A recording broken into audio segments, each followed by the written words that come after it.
You're 25 years old, you just had a newborn baby, you were engaged, and your partner was unfaithful to you.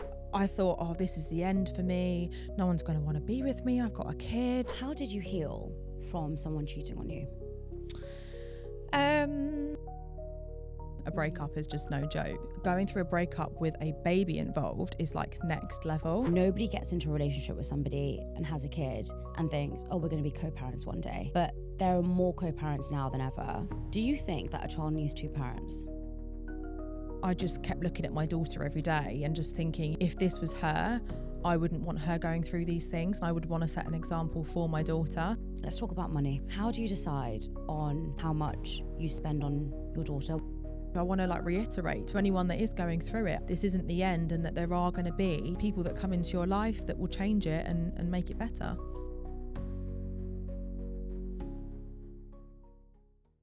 Hey everyone, and welcome back to another episode of A Millennial Mind. Today, I'm really excited to share this episode with Olivia, an influencer, a mother, and someone who speaks about co-parenting on her platform. Co-parenting is a topic that so many of us know nothing about, and it's because nobody plans to separate from their partner when they have a baby. This conversation is raw, it's honest, and it's one that Olivia has never had before. Before we get into this episode, my goal this year is to reach 150,000 subscribers on YouTube. YouTube has been such a priority of mine this year, and we've grown as a family and a community so much, which I am beyond excited about. I'm truly grateful for each and every one of you who support me every week. And if you enjoy these episodes and want to see more of them and how you can continue to grow, don't forget to hit the subscribe button so that you never miss out on a new weekly episode. Some of your favorite topics so far have been relationships, love, self-development, therapy, neuroscience, and so much more. So I promise to keep listening to your comments, your feedback, and do what I can to bring you content that you love every single week. Thank you so much for always supporting me. I'm so excited to share this episode with you. Olivia. Hi. Well, welcome to Millennial Mind. Are you excited for your first podcast? I am. I'm actually a little bit nervous, but I reckon I'll be fine as we kind of get into it. You'll be absolutely fine. And I'm really excited to have you here because I feel that I actually haven't spoken about this topic. Mm-hmm. And I think it's one that is becoming more and more prevalent. Mm-hmm. You know, nobody gets into a relationship with somebody and has a kid and thinks, oh, we're going to be co-parents one day. Mm-hmm. But there are more co-parents now than ever. This podcast is going to be for people who are struggling with co-parenting. Mm-hmm. It's going to be a story of hope.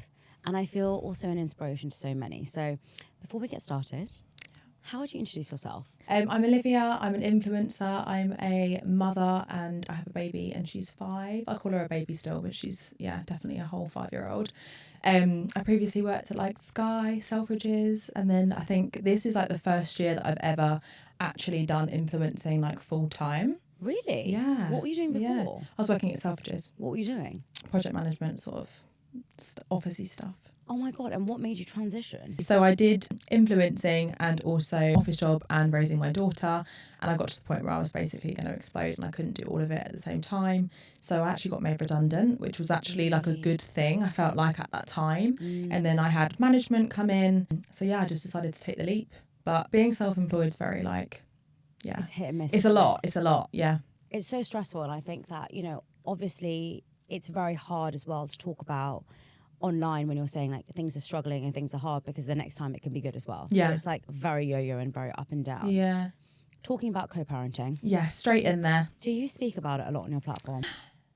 So I feel like when it all first happened, I did kind of put a few little things out there on questions and stories and stuff. I think people started to sense that I wasn't with my daughter's dad anymore. And then kind of fast forward to now, I feel like I have a lot of women that do contact me when they did see me put up little things, asking me and wanting help. And I just kind of wanted to use this sort of platform coming on here to basically use my voice to let women know that it's going to be okay.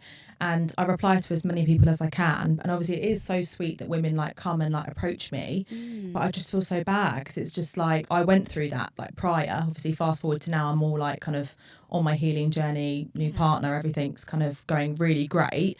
But way back when it was actually happening, you know, it's a really tough time. And I don't think I spoke about it as much as I should have. I think because I was just kind of dealing with my daughter, kind of growing on my kind of like journey that I was on. So yeah, it's definitely something that isn't spoken about enough. Why do you think it's not spoken about? I think there's just loads of things. I think, you know, people don't like talking about uncomfortable situations. I feel like we need to get used to talking about uncomfortable things and trying to kind of like break through that. Yeah. Because, you know, if we don't, we're just going to be stuck in this little shell and you know, anxiety, all these things like, you know, dark times and stuff, they're just not spoken about that much. And I think maybe talking through them, it just kind of helps. Yeah, it makes us all less alone. Yeah. How old were you when you decided to split from your partner? So I was 24 when I fell pregnant, and then I had my daughter at 25. So my daughter was about 1.5, because I remember after the split, I took her to Ibiza. Love that. Yeah, I was like, babes, we're going to Ibiza. I just took her away just to kind of have some time away with my friends, yeah. So talk to me about what happened. You were 25 years old. Yeah. You know, you just had a newborn baby. Yeah. You were engaged. Yeah. And your partner was unfaithful to you. Yeah. Talk to me about that process, because I think there's a lot of women who perhaps are in that situation and they think, I just can't leave. Yeah. Why did you decide to leave? So a lot of people, they probably decide to stay for the baby. And I always say, like, you know, I've got a lot of friends that go through breakups now, and I feel like they're obviously distraught. And it's such a hard thing. A breakup is just no joke, right? Yeah. But I feel like, you know, going through a breakup with a baby involved is like next level. And it's just so underestimated. Like, you know, when you're going through it, you have to see them all the time, and you have to also grieve your relationship and get over like whatever has happened to you. And you're also trying to put on a front for your baby and, you know, make sure they're okay and not cry or show any kind of emotion in front of them, so that they kind of like take any of that, you know, trauma wise into their kind of upbringing or development, you know. So there's a lot of things kind of all happening at the same time. But yeah, I just feel like at the time it happened, you know, he was unfaithful, and then he kind of upped and left. He upped and left. He upped and left, and then I then found out afterwards Right. because the girl contacted me. But I mean, there were kind of a lot of signs, you know, before, which makes me realise that I wasn't kind of happy, you know, and I was just sticking for my daughter, you know, at that time. So I think, yeah, that's basically what happened. It's really interesting you said that, because I think there's a lot of people who stay in relationships for either their children, Yeah. or their parents, Yeah. or for their friends, or for society. Mm-hmm. Right? I've been in a situation once where I thought, if I leave this person, then I lost this friendship group. Yeah. I can't imagine what it would be like with a child. Yeah. What do you think gave you that bravery to actually leave? Because like you said, there were loads of red flags. Yeah. You stay with someone for a long period of time. And I think there's loads of women, through no fault of their own, Yeah. who feel like they're not going to be able to They're not survive. strong enough. It's Yeah. not even about being strong enough. It's Yeah. about like, how will I cope?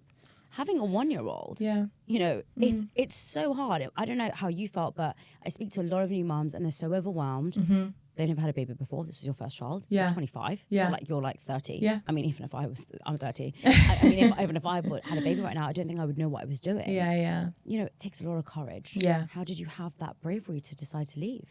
I think it was deciding not to go back kind of thing.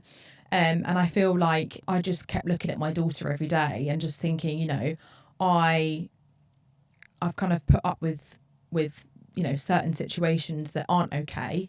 And if this was her, I wouldn't want her going through these things. I would want to set an example for my daughter. And I was just sick of the person that I was at the time. And I just felt like I wasn't really being the person that I should be. Yeah. And I feel like a lot of women stay for many reasons. It could be financially. It could be, you know, that they live with them and they've got nowhere else to go, or you know, it could be that they just want to stick with them because of their child. You know, there's many reasons, and that's obviously up to anyone and what they want to do. Yeah. But personally for me, it was like, this is all happening for a reason. It's so interesting you say that. I remember when I was in a really toxic relationship, Yeah. I remember meeting with my uncle and he said to me, do you want to be in the same position in 3 years' time? Yeah, 5 years' no, time? yeah. 10 years' time? My parents said the same. And I just looked at him and I thought, no. And he was like, because you're in the same position as you were last year. Yeah. You're literally in the exact same Yeah. position. Moaning about the same things. Complaining about the same person, saying that they haven't changed. Yeah. By staying in a relationship where that person isn't changing, you're also not changing. No, I agree. You are staying the same. Yeah. Because you're in that cycle of repeating it. Yeah. Over and over and over again with them. But literally, sorry, as soon as it ended, my life literally went, like literally just like rocketed, like everything around me. Why? Because it was like, you know, I wasn't where I was supposed to be at that time, and breaking free of that, it allowed all these other opportunities to come my way. Like my Instagram, like my work did better, you know, I moved out of the flat, I got a new flat, you know, everything was just moving in the right direction where it should have been. And it was like, I feel like if you are stuck in a situation where it's not meant for you, things will just hold you back. So true. And things will just be like blocked, you know, just stop you from fulfilling what you're supposed to fulfill. The thing is that in that moment, it must have not felt like that was going to happen, though. No, right? In hindsight, yeah, no, it's amazing, isn't it? I can talk about it now because I'm healed and I'm all okay. But yeah, back then it was really rough. So talk to me about that process. He's up and left. Yeah. Right. You're not going after him. Yeah. What the hell do you do? Because there's going to be women who are at home who are thinking, my partner's just cheated on me. I think I want to leave. But what does this mean exactly? Like, what do I do? Do I contact a lawyer? Do I contact him? What do I do? Luckily, we've been able to always keep it very at bay. I'd probably say like there's never been like any like court involved or anything like that, you know, because I've always got my daughter at the like first instant of my mind, like when I'm thinking of like any sort of decisions. Right. I feel like I just don't think I mentally have the capacity to go to court. And if we can avoid it at all costs and always come up with a kind of an agreement or something that's equal or something that's fair, I think that is the way forward for us personally as co-parents. Yeah. But during that time, it was very tough. You know, I went to therapy. That did help a lot. And I just basically dived into my daughter and just did everything I physically could and just revolved everything around her, you know, lent on family, lent on friends. But at that time, I just want to say to women, you know, in general, like you don't think you're going to get out of that hole. Like it is a very dark, horrible hole. But I want... Everything changes, right, overnight. Yeah, literally. It's, it was a lot back then. When you know, your daughter was a year and a half, I'm sure you weren't able to explain it to her. But did she notice a shift? How did you cope with that?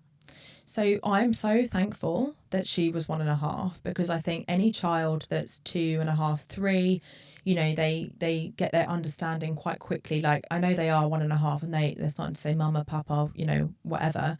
But I do feel like I'm glad that happened at that age, because she doesn't really understand. Like all she knows now is daddy's house, mummy and Brad's house, like my partner, and like she knows that we have 2 separate families. And that she's got her, you know, her nan and granddad on that side, and then she's got, you know, me, my boyfriend, my mum and my dad. So she knows that she's got 2 separate families now, because she's grown up with that, and that's the norm for her. And I wanted her to feel comfortable with knowing that would be kind of her life, you know. Did you ever have to have a conversation with her about why mummy and daddy don't live together? No, not yet. I reckon that will come at some stage, and I have explained to him that will be a conversation for him to explain one day. I don't know if it's even, is it necessary that she knows the real reason? What if somebody asked her? Well, I don't know. I don't know if she needs to know the specifics. Of why it happened, Yeah, of either. Why, or like, you know, because all I think about is hurting her and like what's going to hurt her and what's going to, you know, because I come from a family that's still together. Like my parents are still together. So I can't imagine, you know, this being the other way around and me going to mum and dad and getting involved and having my heartstrings kind of like pulled apart and stuff, wanting to know the ins and outs. I don't know if she needs to know that, you know. So interesting. I don't know. I haven't got to that place yet where I've decided like does she really need to know the nitty gritty? I don't know, because I don't want her to have an opinion on him, an opinion on me or anything. I just want her to love her parents. Yeah. You know, I don't want. Have you always felt this way? I mean, in the beginning, I was like, you know, gonna tell her everything. You tell her, you tell her what you've done. Yeah. I was like that. I'm not gonna lie. But I think now, coming from a healed place, you know, I feel like less reactive. Yeah, like less reactive. Like, is it right that she knows the nitty gritty? I don't know. I'm not sure right now. So I think we'll kind of sort of get to that when we need to get to that part. It is really hard because I think part of you probably thinks I don't want to lie, but then part of you thinks I don't want to hurt her. And I think what I mean by that is I think it's so great to always think about what's the best thing for your child. Yeah. I know a lot of people right now who are going through separations and divorces. And I think it's really sad because they lose the crux of all of it, which is what is the best thing for my child. Yeah. It's so easy in that moment. Look, in that moment, if something happened, it's normal to feel like you tell her, you know, in the second it happens. Yeah. But when you actually think about it, you don't want to hurt your child and say all these horrible things about her father. Yeah. Because at the end of the day, whether you like it or not, that's her dad. Yeah. And whether he likes it or not, you're her mum. Yeah. And, you know, I remember doing a podcast with someone and she said there's 3 relationships in your life that you will never be able to change. Your parents will always be your parents. Yeah. Your siblings will always be your siblings. Yeah. And your children will always be your children. Yeah. And it's painful when an outsider or one of the other ones tries to get you to be against the other one. Yeah. And you come across a lot of this in families. I was talking to my friend the other day and she was saying, you know, I've constantly heard my dad say horrible things about my mum. Yeah. It's not nice. And it's tainted her opinion of her mum. Yeah, and it makes people like, you know, you wonder why people act in a toxic or, you know, a certain way. And it's I do believe it's part of their upbringing. Yeah. And if I can, you know, kind of, you know, you can only protect your children as much as possible. But my mum, she protected me from a lot as a child. And I feel like that's my duty to now do for my child and to protect her as much as possible because, you know, as much as she initially was from a broken home, you know, that was a hard pill to swallow at that time. But now she's not. And I've got my boyfriend that we've been with for 3 years and we've got a family and we're moving into a house. And luckily she has that kind of solid foundation on our side, you know. I just want to protect her as much as possible. It's interesting you just said that. It was a hard pill for you to swallow knowing that she was going to be from a broken home. Is that because you've known no different? Because you come from a family where they're still together? Yeah. Was that something that was really scary to you to think that there was going to be an impact on your daughter? Yeah, at that time I was just like mortified of the idea of, you know, having a broken home. It's like you have a baby, you know, and it's gonna last and it's gonna work, you know, but things happen and people happen and things change. At that time I never thought for a second that I would end up with somebody, my partner, who is an only child and doesn't have any kids and has basically become crazy in love with my daughter. But I never thought that would even be a thing for me. Like do you know what I mean? It's like, I thought, oh, this is the end for me. No one's going to want to be with me. I've got a kid, you know, I'm from a broken family now. It's going to be like, you know, all these things went through my mind.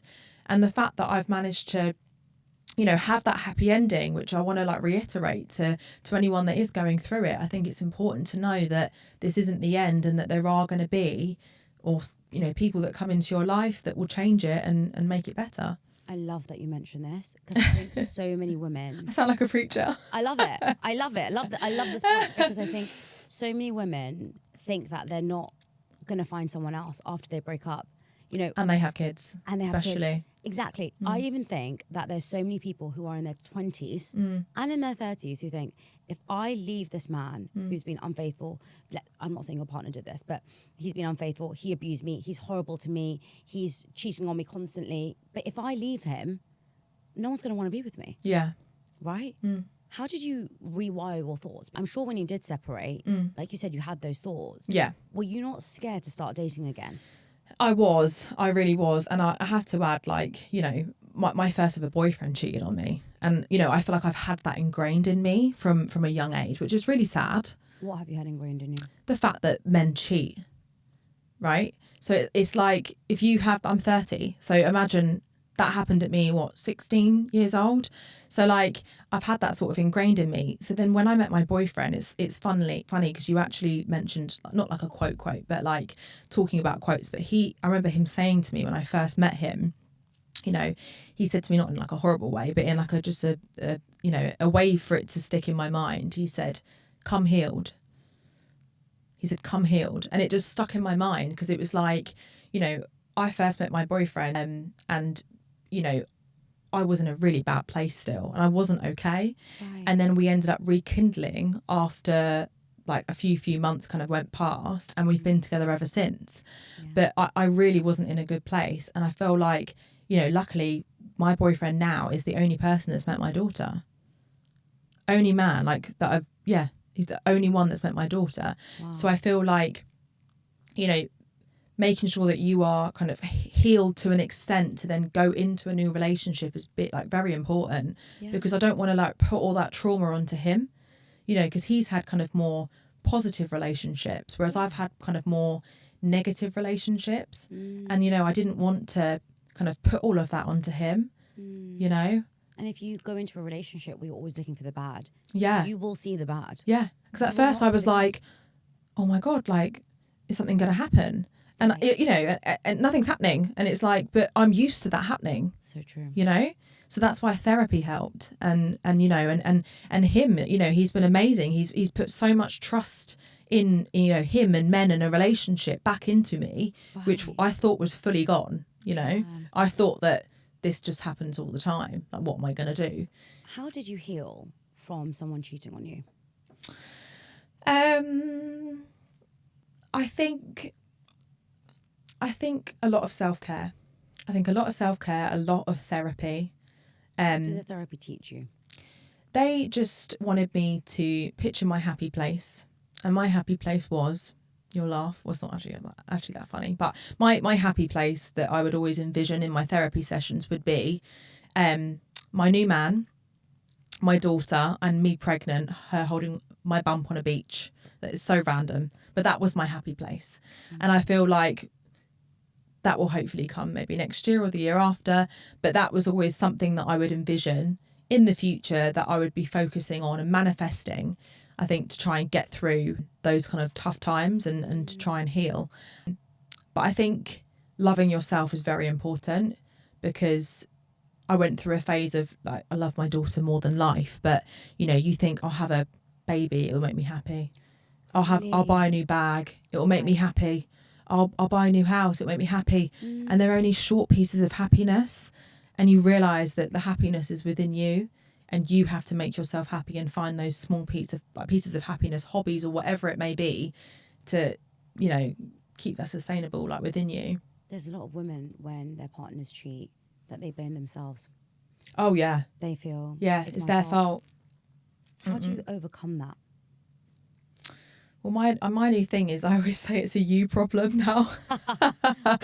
Yes, I'm always like, that's a you problem, not a me problem. But I think it's just a normal, like, you know, sort of mannerism, not necessarily like true to everybody when I say these sort of things. I say it loosely, but I feel like women do blame themselves for a lot. And I think it's sad that we do, you know, even if like it's all on them, women will be like, well, what have we done wrong?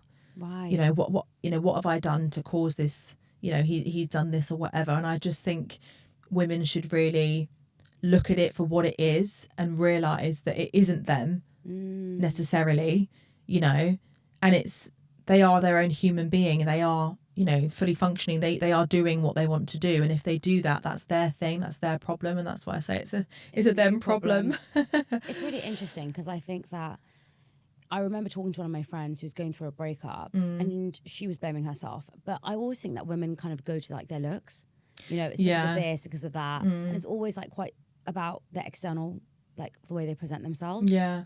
And I remember one of the other friends said, do you think Beyonce is beautiful?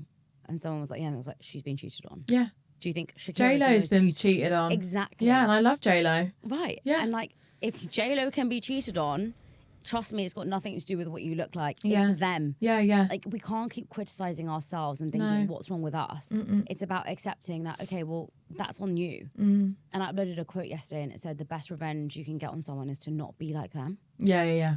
right? Mm-hmm. Just that's the best revenge. Is I'm not going to be like you. Yeah. And I think that often it's so easy to criticize ourselves rather than actually seeing a situation for what it's truly like. I'm sure when you decide to leave someone and you have a child involved, there are probably a million awkward conversations that you need to have. Yes. Money, who's going to look after the baby? Yeah. How often are you going to see them? What are we going to do about the house? What are we going to do about, everything? Yeah. What were those unexpected things that you perhaps didn't even know you had to discuss? So I think the whole dynamic of like who's going to have her and when, like I get it. We both love her. We both want her time all the time, I think back then I didn't have as much time. So I was kind of working in an office still, doing like a 4-day week. So, she'd go to nursery and stuff like that. Whereas now kind of I have the flexibility with influencing to have her across all of half term. I have her, to be able to get her from school at 3:00 and drop her at 8:30. So I have that flexibility now. But obviously kind of back then, it was a struggle like to have that conversation and organise kind of when we were going to have her. It was kind of like, having disagreements on dates and stuff like that. And I think after kind of a few toing and froing, it got to, the decisions being made of the setup that we kind of have now. And do you wish that you kind of had that when you were together? Because I heard this in another podcast. This guy was saying that I have my kid Monday and Tuesday and my partner has her Wednesday and Thursday. And then she's with her grandparents on a Friday. And he goes, I really, really wish that I did this when I was with her, because it now means that on Monday and Tuesday I can fully focus on her. Yeah. And on Wednesday and Thursday I can fully focus on my work. Yeah. And I think that so often when you're living with that person, you don't talk about that, do you? No. You don't talk about like what days are you going to look after her? Yeah. And what days am I going to look weird. after her? It's because you're together. Right. Yeah. But actually it can really help in a relationship to have those clear lines of responsibility. Yeah. Let's talk about money. How do you decide on how much you spend on your daughter? What if one of you wants to send her to a private school? What if one It's of actually you... weird you say this, because Really? I wanted to send her to private school. Okay. And he didn't. How does that work? It's tricky, because it's like, I'm very much like, I don't want to go to court if we can really try really hard to work together to really just make it work and sort things out between us. That is like my aim.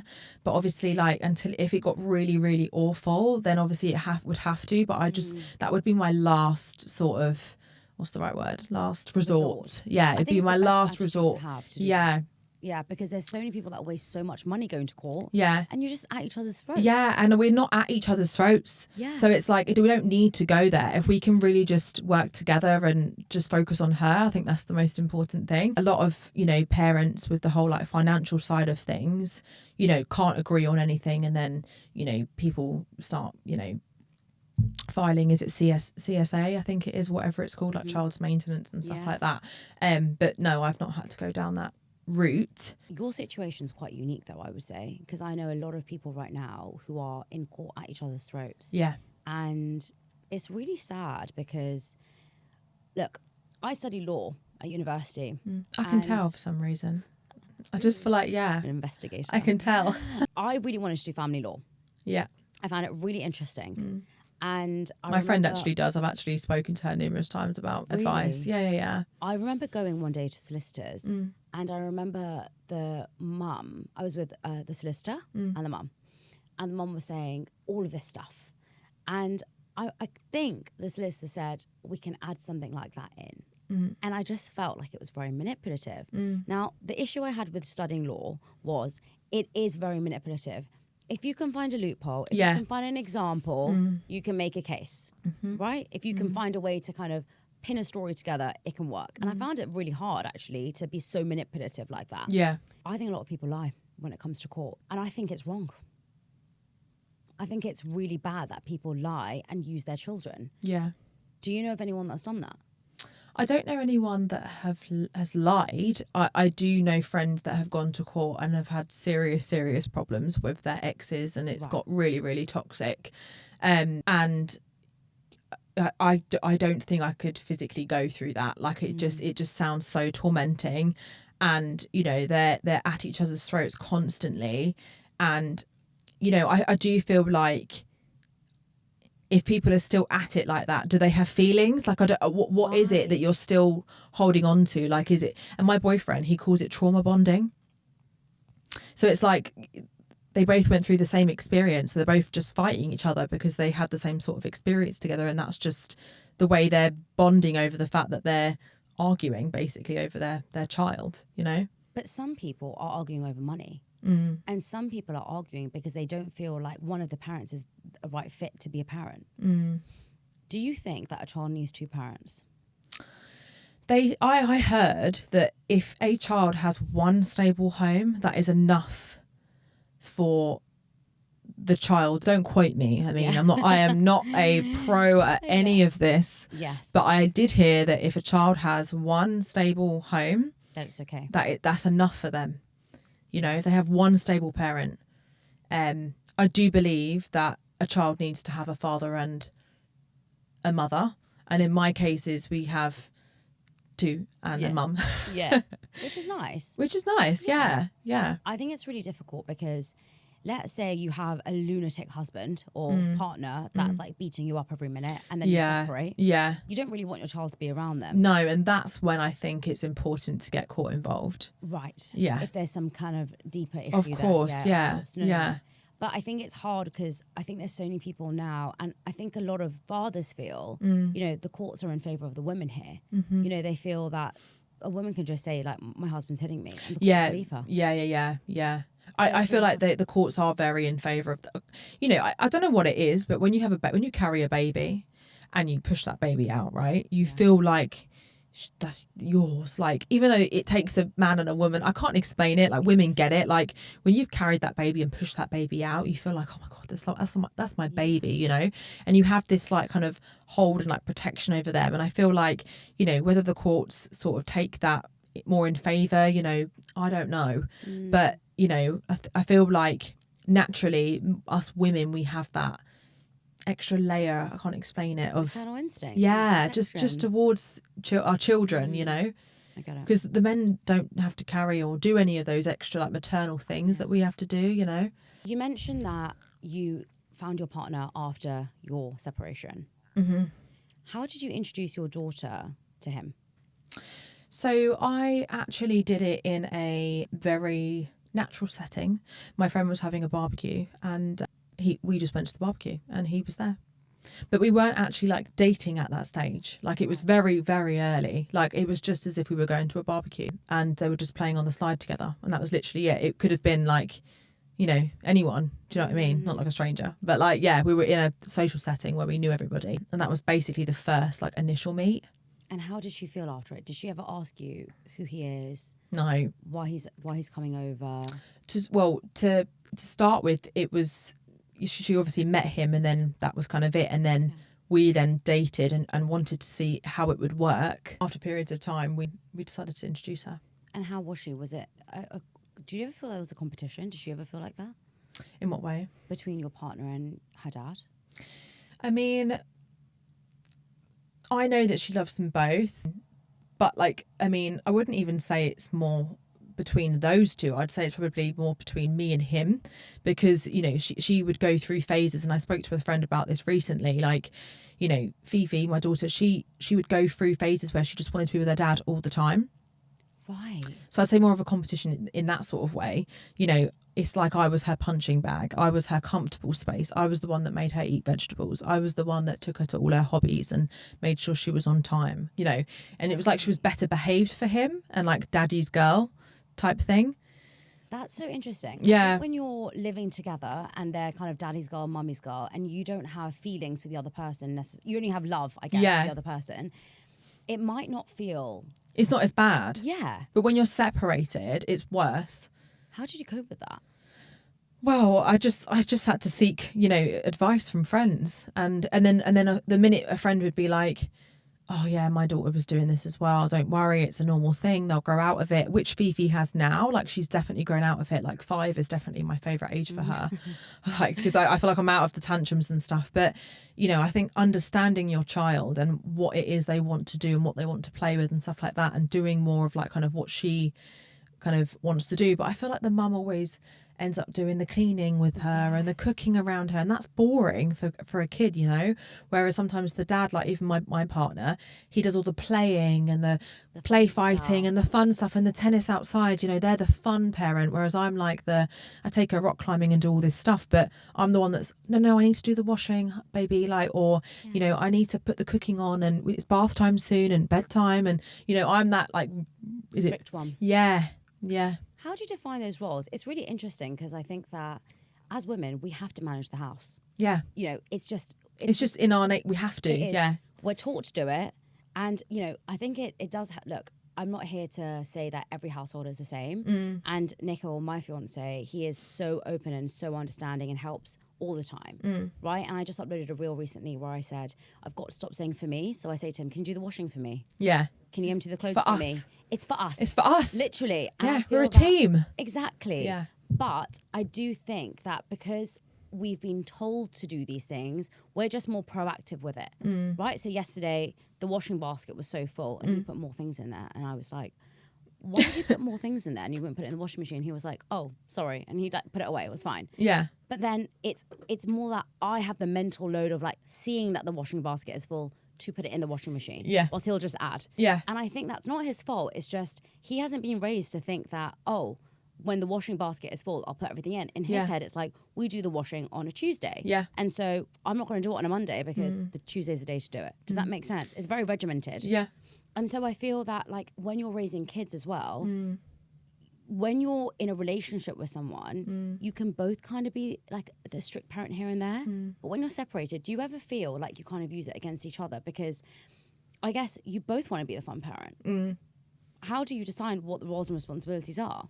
I mean, I don't. My daughter does. Well, no, a sense of like, as in who she thinks is fun for the week. It could change, you know. Right. Like each week she changes like who wants to be the fun sort of parent. But I don't know. I feel like it's a bit of a phase, and I feel like she's out of that phase now. So I feel like luckily I've been able to kind of get around that. But I just want anyone to, you know, who is listening and kids that are going through those phases, like it will end and they'll be on to something new. It won't last forever. But, you know, I did find it really tough. Like when she was, you know, talking about her dad all the time, I wanted to go with him. And, you know, I'd think about, what about mummy? Like, you know, mummy does everything for you, you know, gets you everything you need, takes you everywhere you need to go. Like, you know, why? But it's just...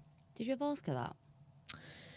I don't think she really knows. I think she just sees it as fun, like fun this way, fun, you know, whatever's fun to her at the time. I think that's just what it is. Did you ever want to change your parenting? So let's say, for example, her dad was always giving her sweets.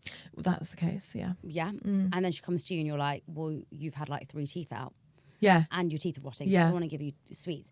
Did you ever think like, oh, well, whatever then? Do you know what? Forget it. I'll just give her sweets then as well. No. So I'm not like that, because I something else someone actually told me as well was, you're not their friend, you're their parent. And I feel like just I don't believe in, you know, Christmas at his house and she getting all these, that's the part of it. She gets all these toys at his house, all these toys at my house, all these toys from his family, all these toys from my family. Then you get all the toys from my boyfriend and all the toys from my boyfriend's family. Like, the child just has so much. And it's like, imagine if her dad gave her some sweets and then I gave her some sweets and then my mum gave her some sweets. The child's going to have sweets all the time. So I feel like I have to be that parent that's like, no, right, you're having veg tonight, you're having fruit in your packed lunch. You know, I'm that mum. So she's like, oh, mum, like, do you know what I mean? But that's amazing, because actually you're loving her in the best way possible. Yeah, it's like tough, loving love. Yeah, but also I think she'll remember you when you're older. I was speaking to my friend the other day and she said, oh, my dad used to make me drink cod liver oil. Cod liver oil, yeah. And she was like, I hated it. But now I get it. Yeah. Like, he really loved me. Yeah. Because it's so good for you. Yeah. And so good for your development. Yeah. And I was like, it's so true. And I think she'll remember you for that rather than all her teeth falling out and being like, well, my mum and dad just gave me sweets. Yeah. Talking about, I guess, roles and responsibilities, what if there's a clash in values? Because I think when you're with someone in your relationship, whether you're married or whether you're living together, often you're staying together because your values are aligned. Often the reason why you've separated is because your values aren't aligned. Yeah.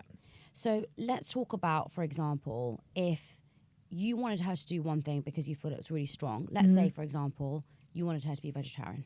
Yeah. And he didn't. Mm-hmm. In order to co-parent, and I looked up the definition of it, it is the fact that you both have to have their best interests at heart. Mm-hmm. You both have to be on the same page about how you parent them, Mm-hmm. and you have to do it together, which Yeah. means that you have to depend on each other. Yeah.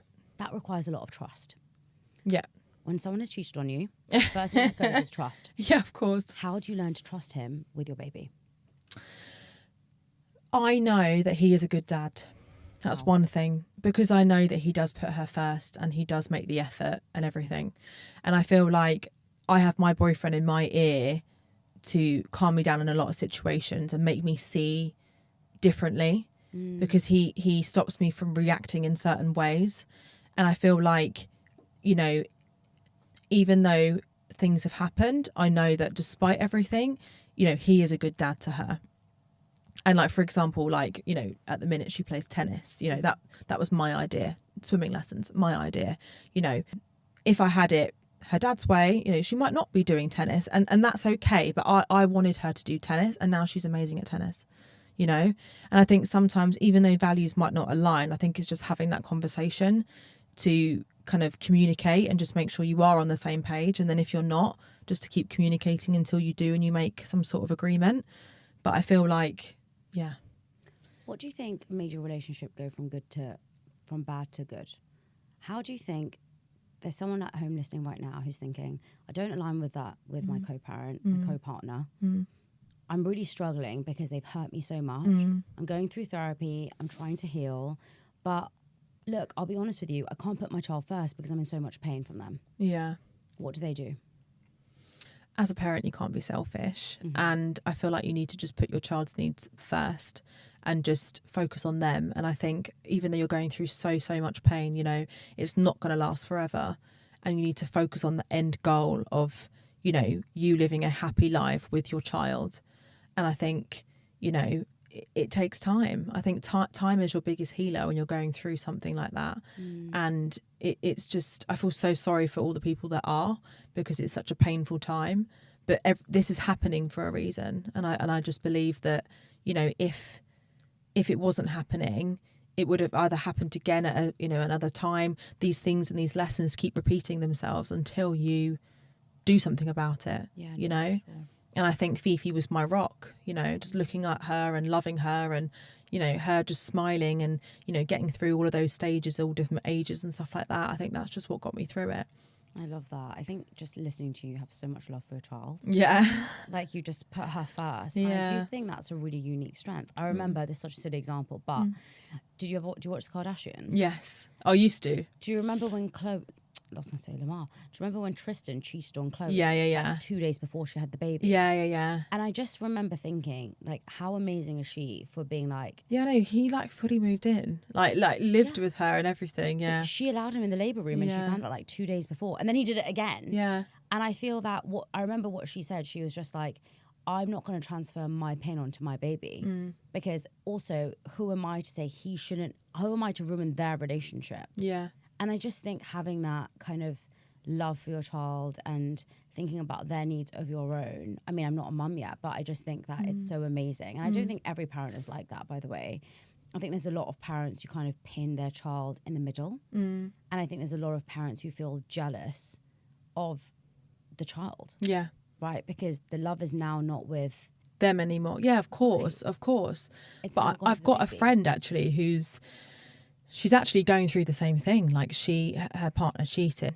She'll know who she is when she watches this. But it's really sad. Like her partner cheated, and they're still having to live together because they've got a mortgage, and neither of them have moved out. They've got a baby, and I don't know how you would live with them still. Thank God mine was a quick cut.